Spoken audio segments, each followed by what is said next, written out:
नमस्कार, स्वागत है आपका। आपके साथ मैं दीपेश बरगले।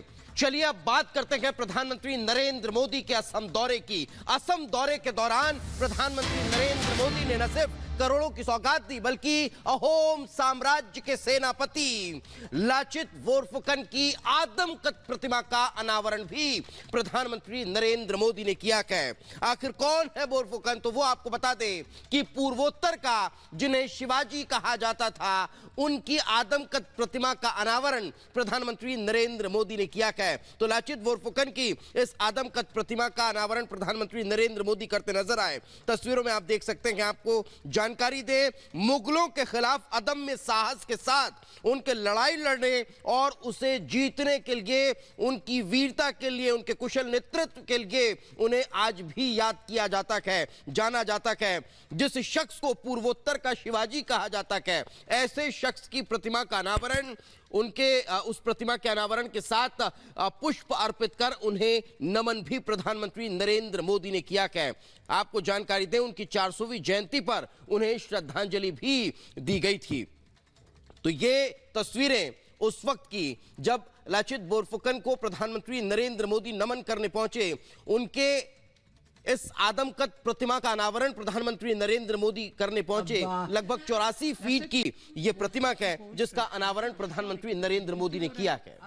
प्रतिमा का अनावरण किया गया। तो बिल्कुल ये तस्वीर हम आपको दिखा रहे हैं आसाम की, जहां पर लाचित बोरफुकन को श्रद्धांजलि के साथ ही साथ उनकी 84 फीट ऊंची प्रतिमा का प्रधानमंत्री ने अनावरण किया है। साथ ही कई और परियोजनाओं का यहां पर शिलान्यास भी मुख्य प्रधानमंत्री करते हुए नजर आए। और ये तस्वीर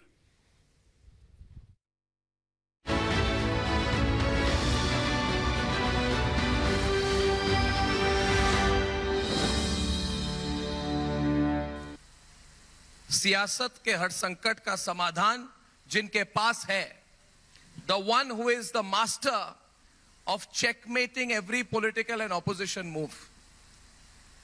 विपक्ष की सियासी सोच पर जो सबसे कड़ी चोट करते हैं, the one who is known in the country and around the world today as the modern day Chanakya of Indian politics. हमारे साथ आज we are very privileged, we are very proud, we are very happy, Amit Shah ji, and we have waited for this a long time, that from your busy schedule, your very very busy schedule, you have taken time to be with us at the Republic Network Summit. So बहुत बहुत धन्यवाद, and let us start with a round of applause for him. Amit Shah ji, we are very happy today. We are very happy. बहुत सवाल हुए थे आज कि will he make it, will he come? He is so busy. There is a cabinet meeting. Prime Minister is in Jammu and Kashmir. But you are here and we are very happy and we want to speak to you openly, and a lot of people are watching this. आज हमारे सब channels में streaming सब लोग देख रहे हैं। तो I'll start with my first question, Amit Shah ji. Lok Sabha चुनाव के लिए 195 बीजेपी उम्मीदवारों की लिस्ट अभी आ चुकी है और प्रधानमंत्री जी ने 370 सीट की टारगेट फिक्स की है और एनडीए का अपना टारगेट 400 का है। सवाल मेरा यह है अमित शाह जी कि ये जो टारगेट है, ये लक्ष्य जो है, ये सेंटिमेंट्स को लेकर है, उसके आधार पर है, या फिर कोई state to state detailed political mapping भी की गई है?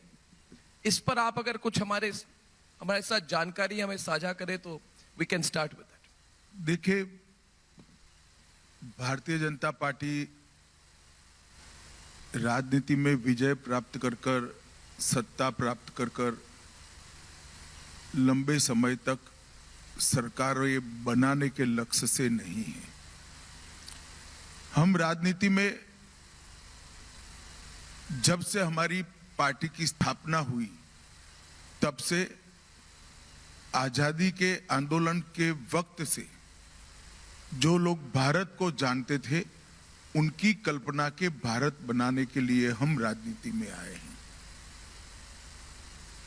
लाखों लोगों ने बलिदान ऐसे भारत के लिए नहीं दिया था जिसकी दुनिया में कोई पूछ न हो, ऐसे भारत के लिए नहीं दिया था जो असुरक्षित हो, अशिक्षित हो, इसका 2/3 हिस्सा दारुण गरीबी में अपना जीवन व्यतीत करता हो और विश्व में इसका कोई सम्मान न हो। ऐसे भारत के लिए आजादी का आंदोलन नहीं लड़ा गया था। आजादी का आंदोलन एक सशक्त, समृद्ध, सुरक्षित, शिक्षित और विश्व गुरु के स्थान पर बैठे हुए भारत की रचना के लिए लड़ा गया था और उसी लक्ष्य के लिए हम राजनीति में हैं और उसी लक्ष्य के लिए हम काम कर रहे हैं। जहां तक ये सीटों का सवाल है, जब से हम पार्टी बनाए तब से लेकर आज तक 1950 से आज तक हम जो कल्पनाएं लोगों के सामने रखे थे, हमारा एजेंडा लोगों के सामने रखे थे, इसकी पूर्ति के लिए जब इस देश की जनता ने पूर्ण बहुमत की नरेंद्र मोदी सरकार बनाने का मौका दिया, मोदी जी पर भरोसा किया, मोदी जी को 2 टर्म पूर्ण बहुमत का सरकार दिया, तब ये 10 साल हमने इसके लिए काम किया है। और मैं मानता हूं कि आजादी से लेकर अब तक के इतिहास में ये 10 साल भारत के विकास की दृष्टि से, भारत की सुरक्षा की दृष्टि से और भारत के विश्व में गौरव को बढ़ाने की दृष्टि से ये भारत का स्वर्णिम काल रहा है। मगर मैं आज ये भी कहना चाहता हूं देशवासियों से, ये फुल स्टॉप नहीं है, ये शुरुआत है। अच्छा समय आने वाला है और अच्छा समय आने वाला है। और इसके लिए ये जो प्रयास हमने 10 साल किया है, जो प्रचंड जन समर्थन देश भर में आज नरेंद्र मोदी जी को, भारतीय जनता पार्टी को, एनडीए को मिल रहा है। मैं देश के कोने कोने में गया हूं।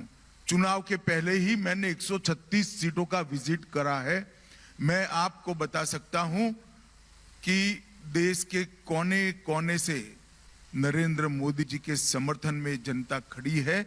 इसी के आधार पर हमने 370 के आंकड़े का लक्ष्य रखा है, 400 पार के आंकड़े का लक्ष्य रखा। ये लक्ष्य हमारा वास्तविक भी है और मैं आज बड़े विश्वास के साथ देश की जनता को कहने वाला हूं कि आप एक बार, आपके मन में जो आशीर्वाद पड़ा है, प्यार पड़ा है, उसको मत में परिवर्तित कर दीजिए। 400 पार देखते देखते हो जाएगा और एक मजबूत सरकार बन जाएगी।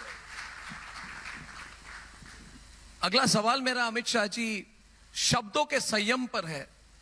वैसे नेताओं का स्टैचर जितना बढ़ता है, संयम भी बढ़नी चाहिए, मगर लालू प्रसाद यादव जी ने हाल ही में एक बहुत ही विवादित बयान दिया था, जिस पर 2-3 दिन से, पिछले 2-3 दिन से इस पर ही बहुत डिबेट हो रही है। उन्होंने कहा था कि मोदी जी का परिवार ही नहीं है। उन्होंने कहा कि मोदी जी का परिवार ही नहीं है। हर चुनाव के पहले क्या जानबूझकर ये सेल्फ गोल किए जाते हैं? पिछले 3 चुनाव में, पहले हमने देखा चाय वाला, फिर हमने देखा चौकीदार चोर है, और अब ये कि मोदी जी का परिवार नहीं है। तो पिछले 3 चुनाव में कुछ ऐसे ही देखने को मिला है। तो ऐसे विपक्ष पर आप क्या कहेंगे? देखिए, इस तरह की बातें वही लोग कर सकते हैं जिनके पास और कोई रास्ता नहीं बचा है।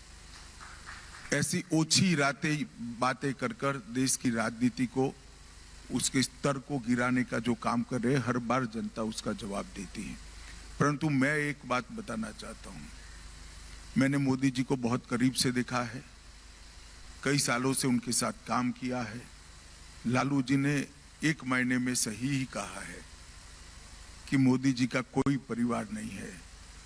परिवार जिनका होता है वो बेटे बेटियों को प्रधानमंत्री बनाने का प्रयास करता है, मुख्यमंत्री बनाने का प्रयास करता है, सत्ता पर बिठाने का प्रयास किया है।